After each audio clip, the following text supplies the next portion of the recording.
Barrister রুমিন ফারহানা জামায়াতকে নিয়ে আগে যা বলতো। বাংলাদেশ জামায়াতে ইসলামী সংগঠন হিসেবে অত্যন্ত শক্তিশালী।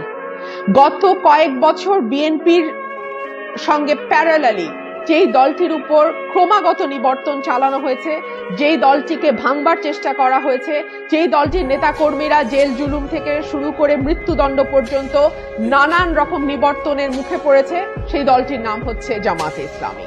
কিন্তু তারপরেও আমরা দলটির যে সাংগঠনিক শক্তি, ঐক্য, সংহতি এবং একেবারে দলের টপ থেকে শুরু করে একেবারে তৃণমূল পর্যন্ত দলের প্রতি যে আনুগত্য এবং নিয়মানুবর্তিতা আমরা লক্ষ্য করেছি, সেটি সার্টেনলি একটা বিষয় ইঙ্গিত করে যে সংগঠন হিসেবে বা দল হিসেবে জামাত শক্তিশালী শুধু নয়, তাদের নেতা কর্মীদের যে ঐক্য, সংহতি, দৃঢ়তা এবং দলের প্রতি আনুগত্য, তাতে একটি রাজনৈতিক দল হিসেবে জামাতকে যে ধরনের পরিস্থিতির মুখোমুখি হতে হোক না কেন দলটি টিকে যাবে।